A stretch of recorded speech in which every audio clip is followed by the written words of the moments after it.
Welcome back to Automotive Territory. Every year, automakers adjust their lineups and discontinue some of the cars in order to free up manufacturing lines for more popular or new products or cut out non-profitable models. This year, we're listing some of the autos that were never successful with the buyers, together with some well-known names that will be dearly missed. The noticeable trend is that with low gasoline prices, compact cars and sedans are falling out of fashion, while SUVs and crossovers are stepping in to take their places. In this episode, we'll show you the latest departures from the automotive market that have chances to never come back or just take a break for now until better times. Before we start this episode, a quick reminder to subscribe to our channel for more automotive content. Enjoy the ride! Dodge Viper. Without any doubt, this is the most heartbreaking departure of this year, and it is the biggest name on our list. The Viper has been with us since 1992, and back in the day, it was the car that made Chrysler a fortune. The latest iteration of this Dodge were referred to by some as muscle cars and by others as supercars. We do believe that Viper was a modern-day vision of what a muscle car could be, immensely strong and at the same time rather controllable. The most impressive of the outgoing venomous Dodges was the 2017 ACR Coupe. It was equipped with the all-aluminum 8.4-liter V10 with startling 645 horsepower and 600 pound-feet of torque output, which is, by the way, the most torque of any naturally aspirated performance car engine in the world. We are not sure about the rest of the lineup from this video, but this American icon will be truly missed. Mitsubishi Lancer. Even though the segment of compact cars is rather crowded, Mitsubishi Lancer used to stand out due to the evolution appearances at the Fast and Furious movie franchise and Need for Speed game series. The latest model years were geared up with either a 1.6-liter or 2.0-liter 4-cylinders with Mitsubishi innovative valve timing electronic control and 117 to 150 horsepower outputs. However, after 15 years of sales, the manufacturer has decided to shut down the model and double down on the more popular segment of SUVs. Lancer's spot will be taken by the upcoming Eclipse Cross. All in all, this is sad news, but at least Tokyo Drift fans will be able to get a car of their dreams at a discounted price.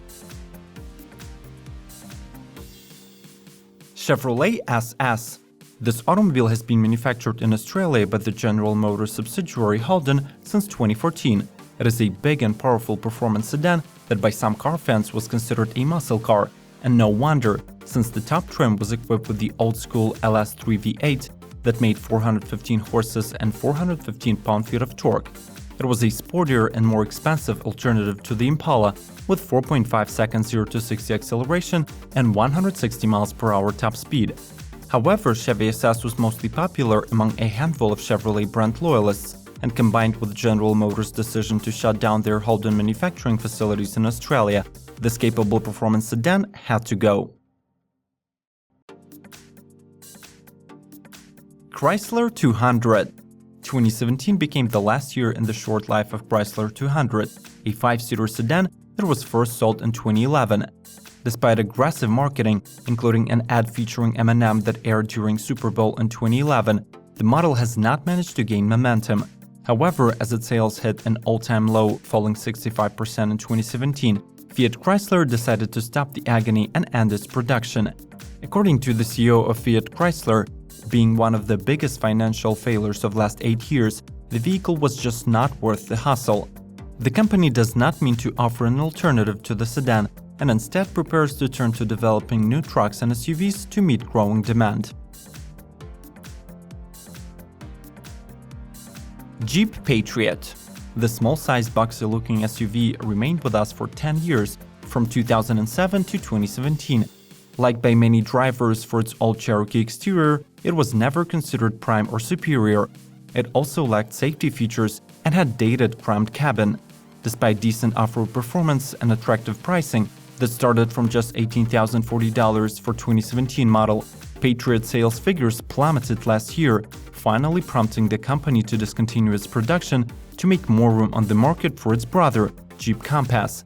Both vehicles are mechanically similar, but Compass was endorsed by the manufacturer after managing to win the customers with a major redesign received in 2017. VW Scirocco.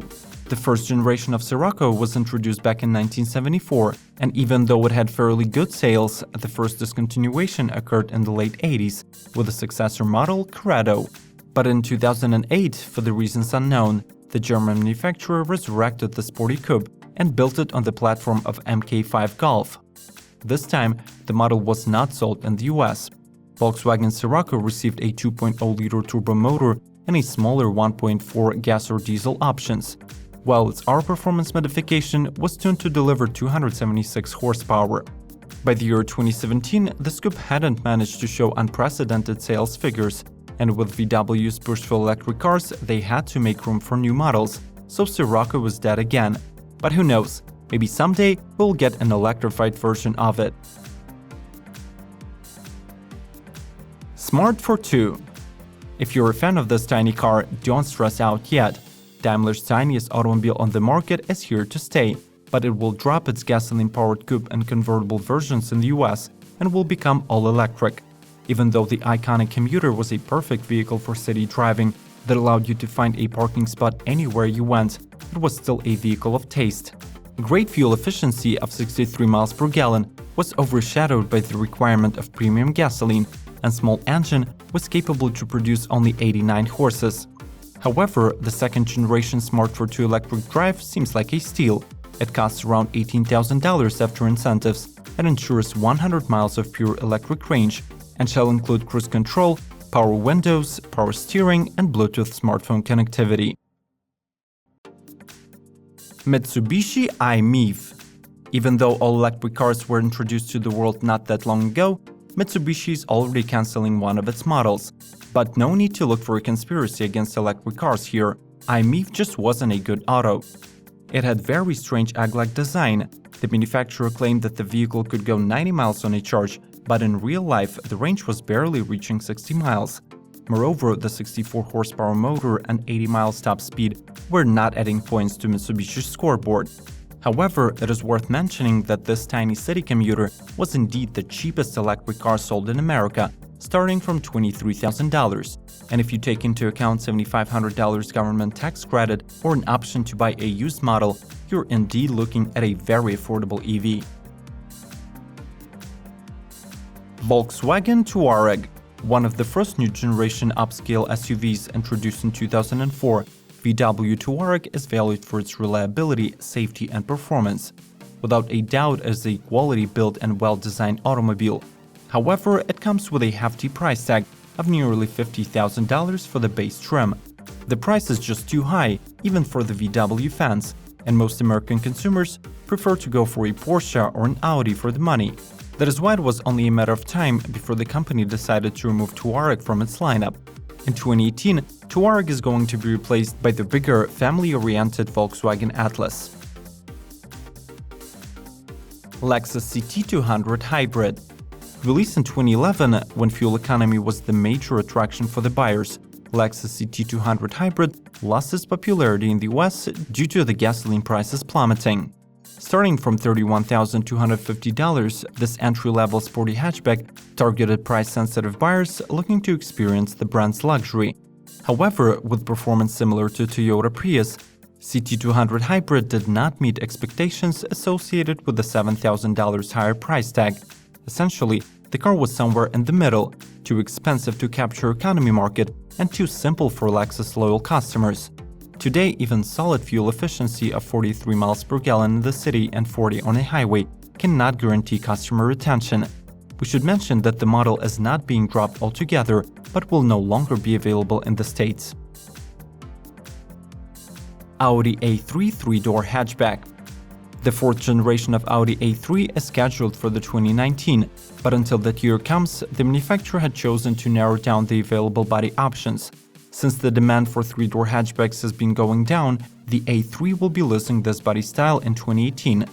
The only remaining traditional hatchback option for the fans of the car will be a four-door Sportback. In addition, we have some news about the future of this model.